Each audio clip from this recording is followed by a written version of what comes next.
नमस्कार, स्वागत है आप सभी का देवभूमि समाचार में। मैं हूं आपके साथ सुनील चौहान।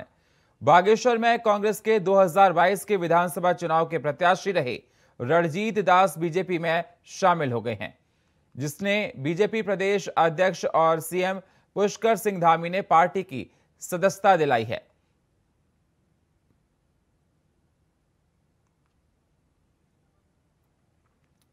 और इस खबर पर हमारे साथ देहरादून से संवाददाता अभय कैंतुरा हमारे साथ फोन लाइन पर जुड़ चुके हैं। अभय, क्या कुछ अहम जानकारी निकल कर आ रही है? बताया जा रहा है कि सीएम महेंद्र भट्ट ने सदस्यता दिलाई है।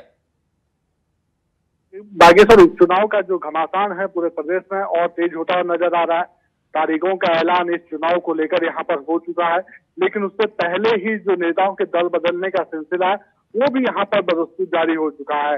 कांग्रेस के जो संभावित जो प्रत्याशी थे, जो कांग्रेस पार्टी की तरफ से संभावित प्रत्याशियों का नामों का जो पैदल पार्टी हाईकमान को भेजा गया है, जिसमें एक नाम रंजीत दास का था, जो 2022 के विधानसभा चुनाव में कांग्रेस के प्रत्याशी भी रहे हैं। उससे पहले बागेश्वर जो नगर पालिका थी उसके अध्यक्ष का पद का चुनाव उन्होंने कांग्रेस पार्टी के टिकट से वहां पर लड़ा था। वो बीजेपी का दामन यहाँ पर थाम चुके हैं। कांग्रेस पार्टी का दामन उनकी तरफ से छोड़ दिया गया और ये सब इसके पीछे की जो कहानी उनकी तरफ से बताई गई, उसमें साफ तौर पर कहा गया कि कांग्रेस पार्टी दूसरे दल से यानी आम आदमी पार्टी के जो प्रत्याशी थे उनको पार्टी में लाना चाहती थी, जिससे उनकी जो अहंकार ये कह सकते हैं जो उनकी अस्मिता थी या जो पार्टी के प्रति जो उनका लगाव था उसके अस्तित्व बचाने का उनके सामने संकट यहाँ पर खड़ा हो गया था। और यही वजह रही कि उन्होंने भाजपा का दामन यहाँ पर थामा है। आज मुख्यमंत्री पुष्कर सिंह धामी से उन्होंने मुलाकात यहाँ पर कहे। पार्टी के प्रदेश अध्यक्ष महेंद्र भट्ट ने उन्हें पार्टी में यहाँ पर शामिल किया। पार्टी का जो पटका है वो पहना के उनकी सदस्यता ज्वाइनिंग की। और सबसे बड़ी बात है कि रंजीत दास का दावा किया कि बीजेपी के जो प्रत्याशी होंगे उनको जिताने का काम उनकी तरफ से यहाँ पर बागेश्वर चुनाव में किया जाएगा। रणजीत दास के बीजेपी में शामिल होने पर कांग्रेस को किस प्रकार का नुकसान होगा और बीजेपी को कितना फायदा होगा बागेश्वर चुनाव में? बिल्कुल, रंजीत दास के बीजेपी में जाने से सीधे तौर पर कांग्रेस को बड़ा झटका यहाँ पर लगा है, क्योंकि कांग्रेस के संभावित उम्मीदवारों में से रंजीत दास सबसे प्रमुख उम्मीदवार यहाँ पर थे, क्योंकि 2022 के चुनाव उन्होंने कांग्रेस की टिकट पर लड़ा था। ऐसा में सबसे प्रबल दावेदार यहाँ पर माने जा रहे थे। और जिस प्रकार से उनका राजनीतिक कद बागेश्वर की विधानसभा सीट पर रहा है, क्योंकि ये कह सकते हैं कि रंजीत दास के पिता जो गोपाल राम दास थे वो भी कांग्रेस के प्रत्याशी रहे थे। जब उत्तर प्रदेश में उत्तराखंड हुआ करता था, उत्तर प्रदेश में वो 4 बार बागेश्वर विधानसभा सीट। जी, बहुत बहुत शुक्रिया अभी हमारे साथ जुड़ने के लिए, आपका और ताजा अपडेट देने के लिए। जिस प्रकार से देखा जा रहा है रणजीत दास के शामिल होने के बाद ये तमाम प्रतिक्रियाएं पार्टियों की निकलकर सामने आ रही है। बताया जा रहा है कि बीजेपी में शामिल होने के बाद कांग्रेस का कहीं ना कहीं नुकसान आने वाले चुनाव में देखा जाएगा। उत्तराखंड में आबकारी आयुक्त हरिचंद सेमेवाल के नेतृत्व में विशेष प्रवर्तन अभियान शुरू किया गया है। कच्ची और अवैध शराब पर आबकारी विभाग की तरफ से शिकंजा कसने के लिए यह अभियान शुरू किया गया। वहीं अवैध शराब माफियाओं और तस्करों की भी घर पकड़ की जा रही है। आपको बता दें, कच्ची शराब के नेटवर्क को तोड़ने के प्रदेश में यह पहल की गई है, जो 10 अगस्त से 20 अगस्त तक चलेगा। अभियान के तहत अभी तक ऊधम सिंह नगर में कुमाऊं मंडल की आबकारी टीम ने 250 लीटर अवैध कच्ची शराब और 8000 किलो लहन नष्ट किया है। वहीं हरिद्वार में करीब 150 लीटर कच्ची शराब और 3500 लहन नष्ट किया गया है। अभियान के तहत 3 अधिकारियों को जिम्मेदारी दी गई है।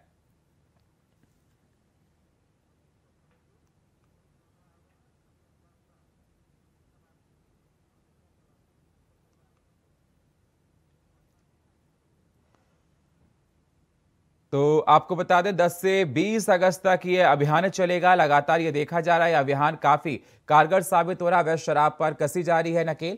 और ऊधम सिंह नगर में भी जगह देखा गया है, पकड़ा गया काफी लोगों को जो इसमें संलिप्त थे। कच्ची शराब जिस प्रकार से देखा जा रहा था उत्तराखंड में लगातार बढ़ती जा रही थी। आबकारी आयुक्त हरिचंद्र इसमें देखा जा रहा है कि उनकी देखरेख में किया जा रहा है। तो लगातार उत्तराखंड के कई जगहों पर यह देखा जा रहा है अवैध शराब पर नकेल कसी जा रही है।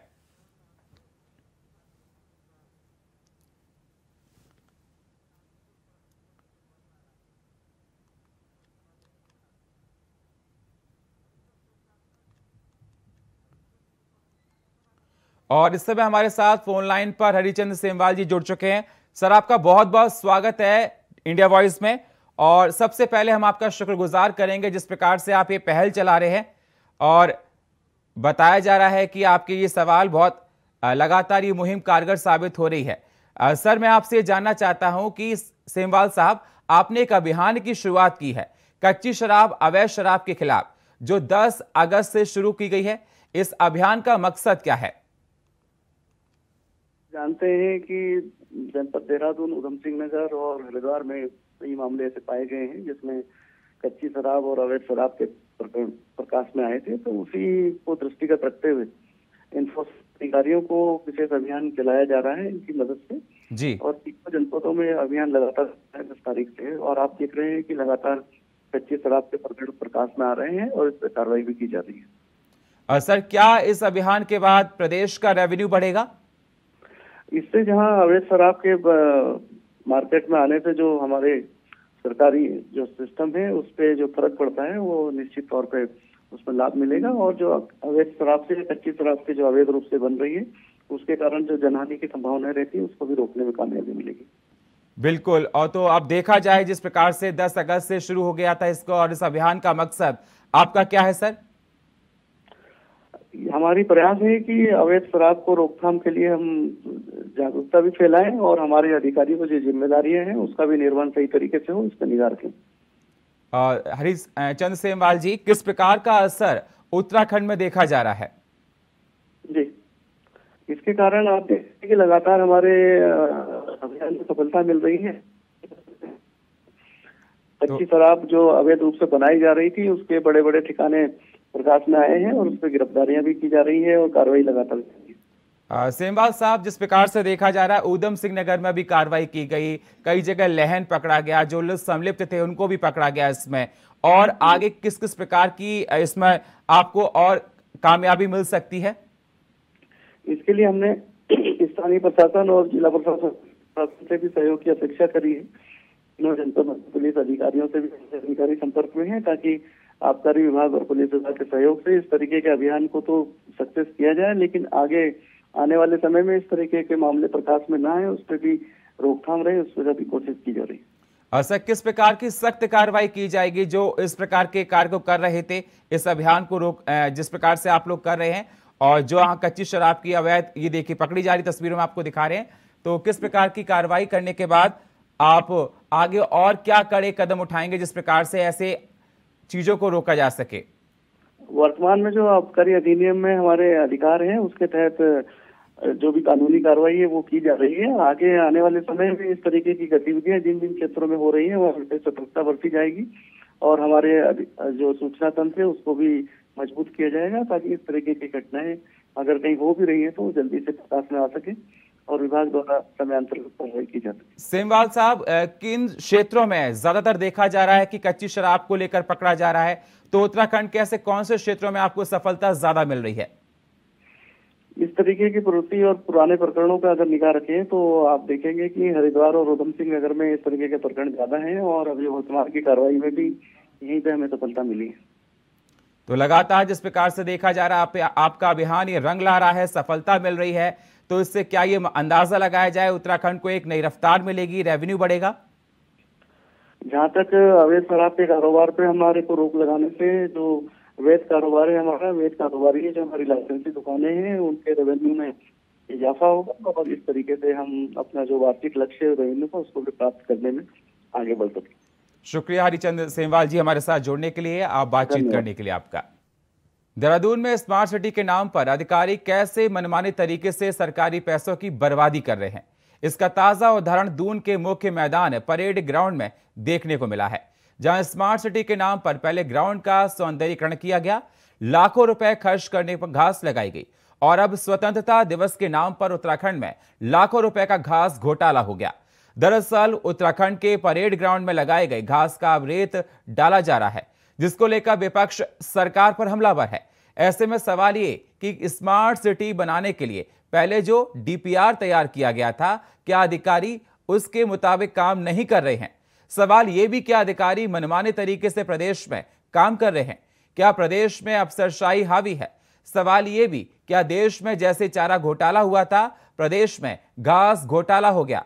सवाल ये भी क्या अधिकारियों के मनमानी तरीके से काम करने से तो राजस्व की, सरकारी धन की बर्बादी हो रही है। सरकार इस पर कोई एक्शन लेगी? लापरवाही से पैसों की बर्बादी करने वाले अधिकारियों पर कार्रवाई की जाएगी या इसे ठंडे बस्ते में डाल दिया जाएगा? जो घास लगाई गई है, दूब घास के लिए रेता जरूरी होता है, रेते के साथ ही घास लगती है। और कुल मिलाकर के जो अभी का घास डालने का, अभी रेता डालने का जो आपने बताया है, वो वहाँ पर डाल रहे हैं जहाँ पर कीचड़ है, क्योंकि बारिश का सीज़न है, बारिश चल रही है और इसलिए उसको वहाँ पर डालेंगे। और रेता आज आपने देखा होगा कि कल रेता जो डाला गया था वो बिल्कुल अपनी ज़मीन पे पूरा तरह से बैठ गया है। और ऐसा नहीं कि हम ख़राब करने का कोई इरादा है या कोई ख़राब करेंगे, इसलिए मैं देखने के लिए स्वयं आया। जब मुझे पता चला कि रेता बिछाने का यहाँ पे चल रहा है तो मैंने कहा कि ऐसा क्यों, ताकि जो घास लगी हुई है ख़राब। खुलेआम धन की बर्बादी है। जो स्मार्ट सिटी का पैसा है उसको खुर्द-बुर्द करने का षड्यंत्र है। पहले आप मिट्टी डालते हैं, फिर उसमें घास लगाते हैं, फिर उसको ठीक करते हैं और आज आप उसको और मिट्टी और रेत डाल रहे हैं। तो ये खुर्द-बुर्द करने का इरादा नहीं है तो क्या है? इसमें नगर निगम को कार्रवाई करनी चाहिए, मेयर साहब को इसमें बोलना चाहिए, नगर विकास मंत्री को बोलना चाहिए। ये किसकी संलिप्त? ऋषिकेश के रामझूला पुल के पास गंगा नदी में नहाते वक्त एक शख्स नदी के बहाव में बह गया, जिसकी सूचना मिलते ही एसडीआरएफ की तरफ से घटनास्थल पर पहुंचकर सभी संभावित जगहों पर सर्चिंग अभियान चलाया जा रहा है। आपको बता दें, नदी में बह गया शख्स हरियाणा से ऋषिकेश घूमने आया था, जो नहाते वक्त नदी के तेज बहाव में बह गया।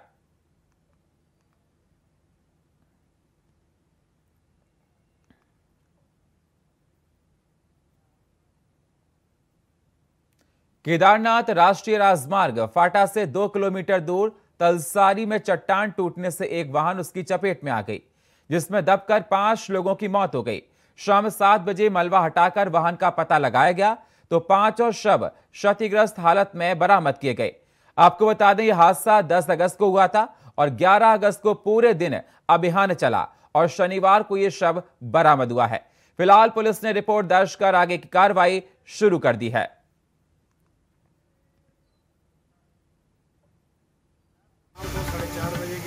4 बजे के लगभग ये मतलब स्लाइडिंग हुआ था यहाँ पर एक कार दबे होने की सूचना भी मिली थी। जो सूचना मिलते ही तत्काल यहाँ मौके पहुँचे थे, मगर उस समय मौसम की स्थिति और यहाँ पर जो बोल्डर की स्थिति थी वो बहुत भयानक थी, जिससे कि हम कल रात से लगातार कार्य कर रहे थे और आज अभी 5 बजे 5:30 बजे हमको सफलता मिली कि हमने ये कार को प्राप्त किया था, जिसमें कि 5 डेड बॉडियाँ मिली हैं, जो कि काफ़ी कुछ 2 डेड बॉडियाँ काफ़ी चीड़। हल्द्वानी में पिछले 5 दिनों से हो रही लगातार बारिश के कारण शहर के कई क्षेत्रों में अत्यधिक नुकसान हुआ है, जिसको लेकर हल्द्वानी नगर निगम में आपदा प्रभावित लोगों के लिए नगर निगम प्रशासन की तरफ से जोर शोर से राहत बचाव कार्य किया जा रहा है। वहीं हल्द्वानी के नगर निगम के मेयर डॉक्टर जोगेंद्र पाल सिंह रौतेला ने बताया कि निगम की तरफ से अधिक प्रभावित क्षेत्रों के लिए वार्डवार नोडल अधिकारियों की तैनाती कर दी गई है। सिंचाई विभाग की तरफ से गोला बैराज से जल संस्थान को पेयजल आपूर्ति सुचारू कर दी गई है। प्रशासनिक अधिकारियों और कार्यदायी विभागों की तरफ से प्रभावित क्षेत्रों का दौरा कर तत्काल राहत बचाव कार्य किया जा रहा है।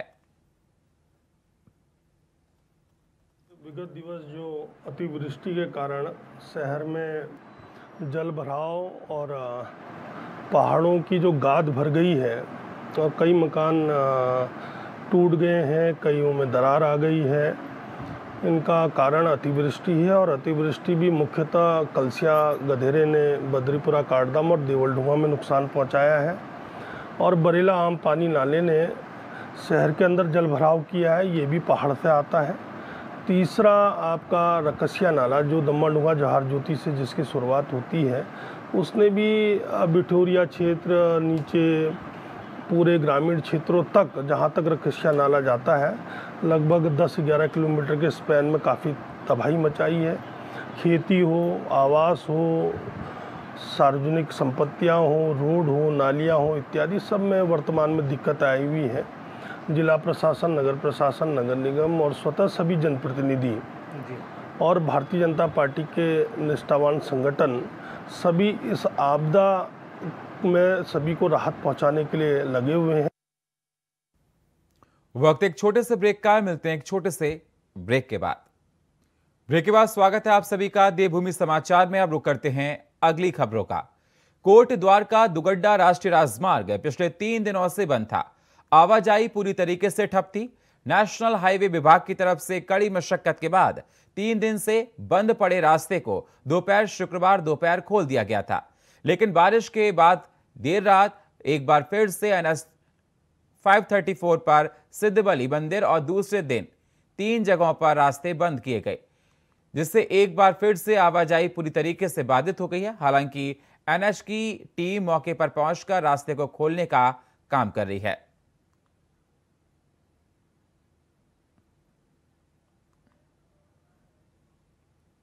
कांग्रेस प्रदेश प्रवक्ता गरिमा दसोनी ने बीजेपी के प्रदेश अध्यक्ष महेंद्र भट्ट पर पलटवार किया है। गरिमा ने बीजेपी पर हमला बोलते हुए कहा कि कांग्रेस जल्दी अपना प्रत्याशी मैदान में उतारने जा रही है। बीजेपी अपने कैंडिडेट का ध्यान रखें, कहीं वो भाई भतीजावाद की भेंट ना चढ़ जाएं।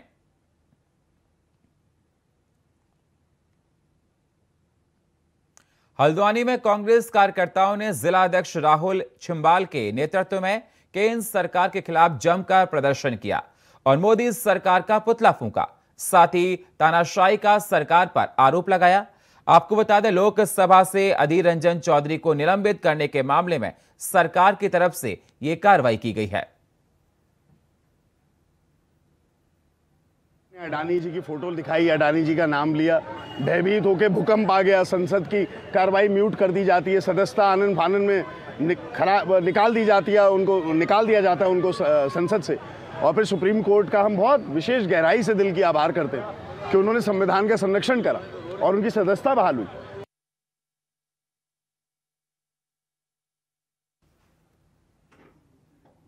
12 अगस्त यानी आज इस दिन वर्ल्ड एलिफेंट डे है।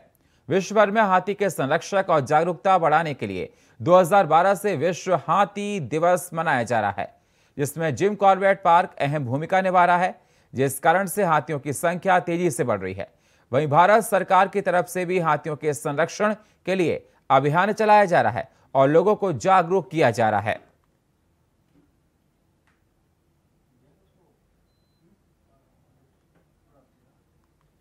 अगली खबर देहरादून से है, जहां भारी बारिश के कारण से जर्जर सरकारी स्कूलों की हालत सुधारने के लिए सूबे का शिक्षा विभाग अब चिंतित और सजग दिखाई दे रहा है।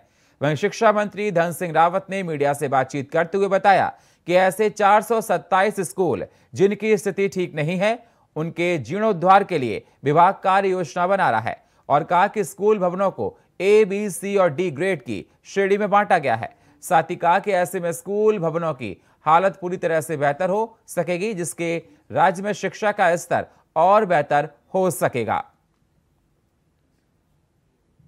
जब से उत्तराखंड राज्य बना है तब से लेकर अब तक हमने पहली बार स्कूलों की ग्रेडिंग कराई, A, B, C, D कि जो अच्छे स्कूल हैं, जहाँ की ना मरम्मत की ज़रूरत है, ना जो है वहाँ पानी टपकता है, ना वहाँ आपदा में कोई दिक्कत है, उनको A ग्रेड रखा। जो B ग्रेड है उनको B ग्रेड रखा।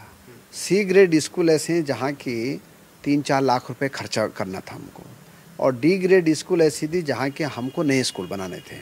ये ग्रेडिंग हो गई है और इस बार हम सभी स्कूलों को जो C और D उन सबको पैसा भी दे रहे हैं, आपदा से भी दे रहे हैं, राज्य सरकार से भी दे रहे हैं, भारत सरकार से भी दे रहे हैं और नाबार्ड से भी हम इस बार 100 करोड़ रुपए। धामी सरकार प्रदेश में नया भू कानून लेकर आ रही है, जिसका समर्थन बीजेपी प्रदेश अध्यक्ष ने किया है। उन्होंने कहा कि धामी सरकार बोलने में काम करने में विश्वास करती है। उन्होंने भू कानून की मांग का समर्थन करते हुए कहा कि सरकार इस दिशा में सभी तकनीकी पहलुओं का अध्ययन कर रही है। सीएम भी इसे लेकर पहले भी आश्वस्त कर चुके हैं। भू कानून को लेकर पूर्व मुख्य सचिव सुभाष कुमार के अध्यक्षता में कमेटी बनाई गई है, जिसकी रिपोर्ट सरकार को मिल गई है। रिपोर्ट के अध्ययन के बाद सरकार ने कैबिनेट की सब कमेटी का गठन किया है और उसकी सिफारिश के बाद विधानसभा की पटल पर इसे रखा जाएगा। जो विषयों को लेकर हमने पिछले चुनाव घोषणा में हम गए थे, हमने घोषणा पत्र जो दिया था उसका हम इम्प्लीमेंट करेंगे। उसमें भू कानून का विषय भी है और भू कानून के विषय को लेकर सरकार पर रिपोर्ट प्राप्त हो चुकी है। सब विधि विज्ञा है कि विधानसभा के अंदर वो विषय जाएगा और विधानसभा के बाद ही कानून बनेगा। इसलिए पता है कि जो चीज होने वाला है उसको राजनीतिक रूप से बनाने का कुछ चेष्टा विरोधी दलों द्वारा हो रही है और जनता इस बात को समझती है कि भारतीय जनता पार्टी जिस को बोलती है उसको धरातल पर उतारती है और उसी हिसाब से हमारा आगामी दिनों के अंदर हम भू कानून के विषय पर। उत्तराखंड के मुख्यमंत्री के पूर्व निजी सचिव समेत 7 लोगों ने पंजाब में बीजेपी नेता और उनके साथियों के साथ ठगी की वारदात को अंजाम देने के आरोप लगे हैं। आरोप है कि सचिवालय में सरकारी टेंडर और दवा सप्लाई का काम कर दिलाने के नाम पर 3 करोड़ 42 लाख की ठगी की गई। बीजेपी नेता संजीव कुमार की तहरीर के बाद आधार पर नगर कोतवाली में पूर्व निजी सचिव प्रकाश चंद्र उपाध्याय समेत 7 लोगों के खिलाफ धोखाधड़ी समेत दूसरी धाराओं में मुकदमा दर्ज किया गया है और की जारी है। मुकदमा कोतवाली में पंजीकृत हुआ है, जिसमें कि जो पीड़ित हैं उनके द्वारा ये बताया गया है कि उनकी एक फार्मास्यूटिकल कंपनी है और ऑफलाइन टेंडर दिलाने के नाम पर जो एक्यूज्ड हैं उनके द्वारा उनसे और उनकी सहयोगी फर्मों से लगभग 3 करोड़ 45 लाख रुपए जो है ठग लिए गए, जो कि कमीशन के नाम पर ऑनलाइन फीस के नाम पर जो है उनसे लिए गए हैं। इस संबंध में मुकदमा पंजीकृत किया गया है। उत्तराखंड के मुख्यमंत्री के पूर्व निजी सचिव समेत 7 लोगों ने पंजाब में बीजेपी नेता और उसके साथियों के साथ ठगी की वारदात को अंजाम देने के आरोप लगे हैं।